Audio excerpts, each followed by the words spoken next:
you still haven't figured out how to stop using drugs, and you were in fact in a vehicle going to pick up your young children from daycare under the influence of PCP. Oh, man. You could be held in contempt of court. There would be a fine. You could potentially go to jail yourself for not showing up. Do you understand? Okay. All right. Years of drug addiction.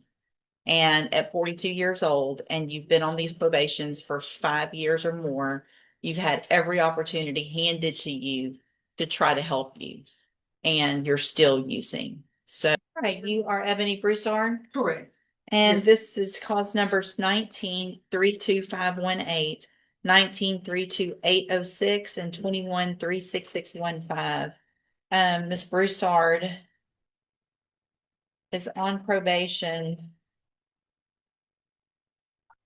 in the 32518 and 32806, was put on probation January 21st of 2020.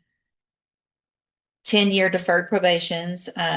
One was escape while arrested, and the other was the second-degree assault on a peace officer, and then was placed on probation July 12th of 2021 in the clause number 21-36615 for a 5-year deferred probation for a state jail felony offense of possession of a controlled substance.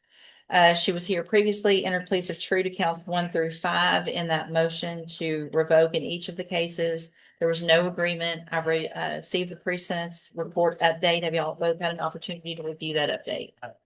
I have, Judge. Are there any additions or corrections or anything on that? Judge, I have just a quick comment. I'd also like to ask Ms. Richard or Ms. Fenton if they have anything for the court. They've been very involved in this case. Anything that's not in the report that you think is important? No, Your Honor, everything that we have in there is very direct in support. All right, thank you. And my only position, Judge, would be that she's obviously been extended almost every opportunity that probation has, every class, every structure, every program, and it would not be the position of the state like it typically is to argue for safety. In fact, I would argue strongly against it. All right, Mr. Kimler. I suppose, Your Honor, in response to that, she has demonstrated an ability to complete the programs, which is reflected in the pre-sentence report that she has been ordered to attend.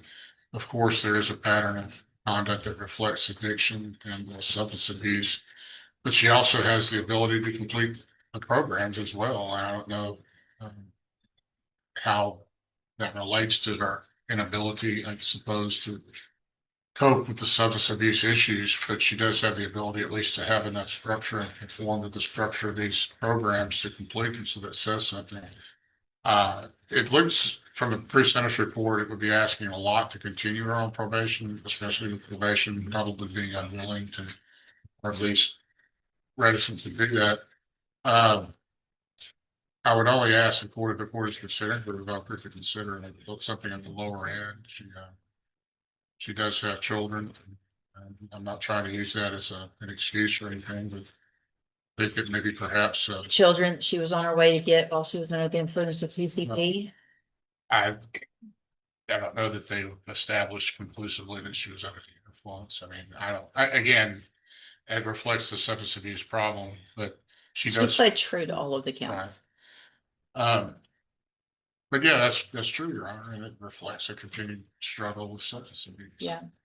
And so the issue then is going to be probably, I'm looking probably incarceration, but I would just ask that it be something not extreme, or at the upper end.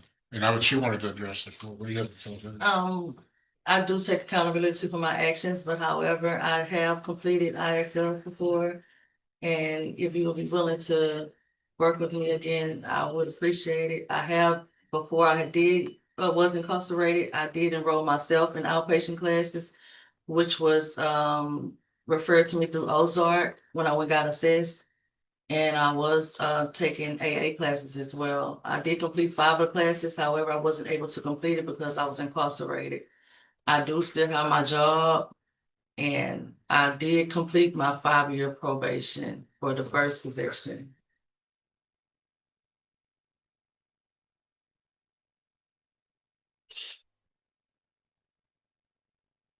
And I do pay my. So is the time, it was told, I mean, because of the motion. So yeah, I mean, you did the 5 years, but Yes, it's not over. Yes, ma'am.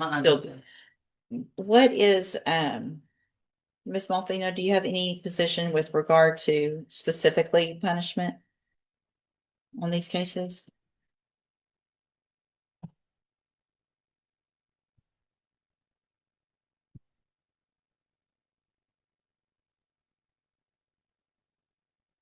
Sorry, Judge, I was just thinking back of the original Yeah. PSI.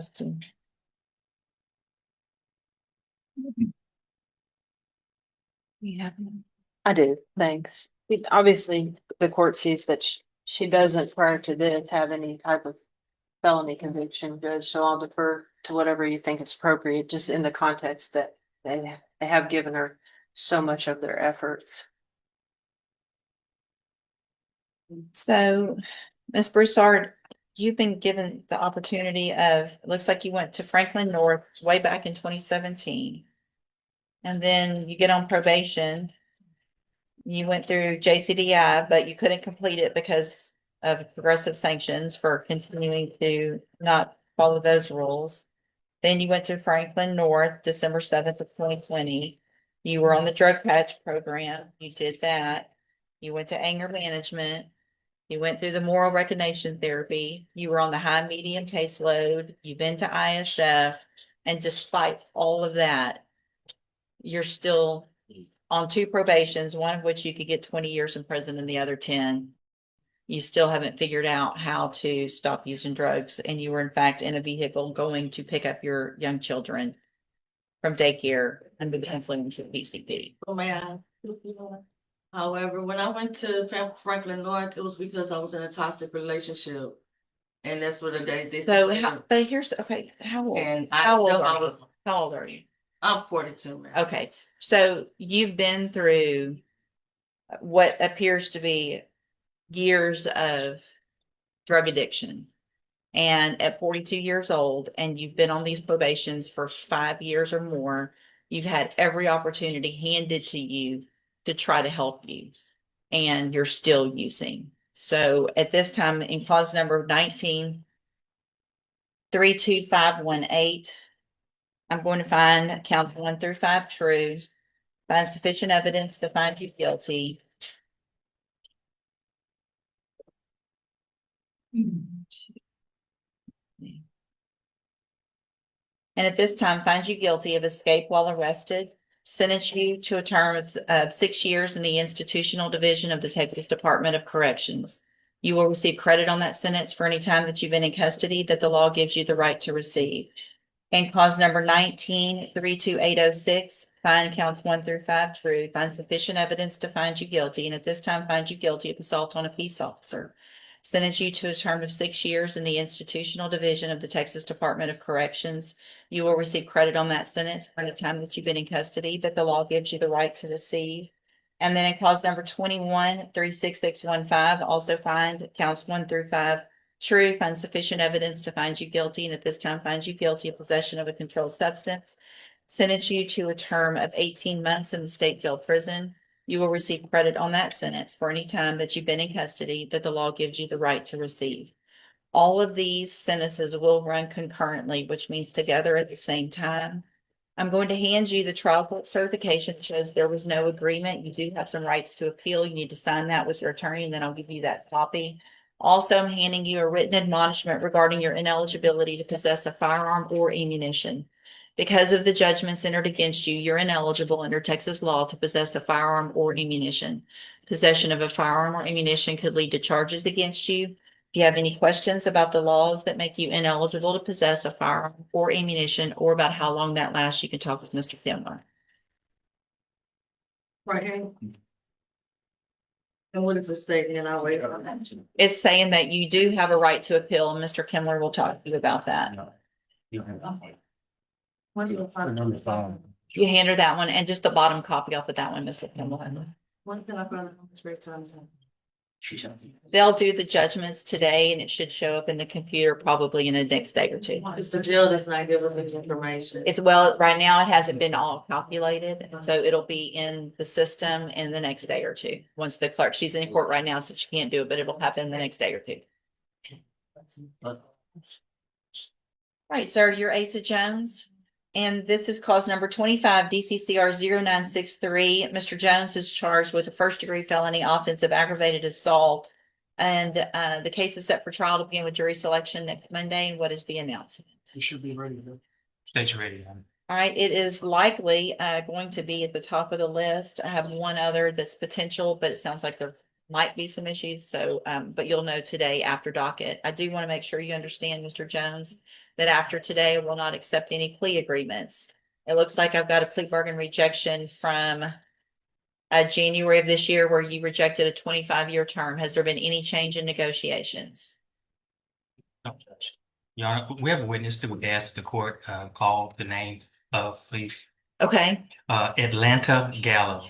Atlanta Gallo, please.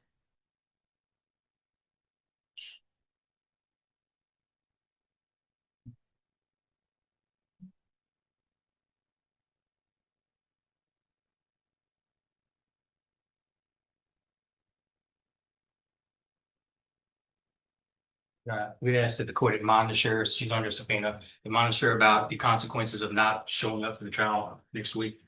If you'll just have her come over here on this side. Good morning, ma'am. And your name's Atlanta Gallo? Yes, ma'am. And Ms. Gallo, we're here in clause number 25, DCCR 0963. And Mr. Jones' case is set for trial for next week to begin on Monday. You are placed under subpoena for that. And I just want to make sure you understand that it is required by law that you show up, whether you want to or not, for court next week. At whatever time the district attorney tells you and whatever time that subpoena told you, you have to be here. If you don't come, now that you've been given this order and that subpoena, there could be some consequences where you would get in trouble. Do you understand? Yes, ma'am. You could be held in contempt of court. There would be a fine. You could potentially go to jail yourself for not showing up. Do you understand? Okay. All right. You're free to step back out. Thank you, Judge. All right. Anything else then? So, Mr. Jones, I do want to make sure you understand that after today, I will not accept any plea agreements. And again, it's very likely that your case will be at the top of the list. Mr. Burbank will know that after docket today. Do you understand? Yes, ma'am. Okay. I'll let you know after docket then. May I be excused, Your Honor? Yes, sir.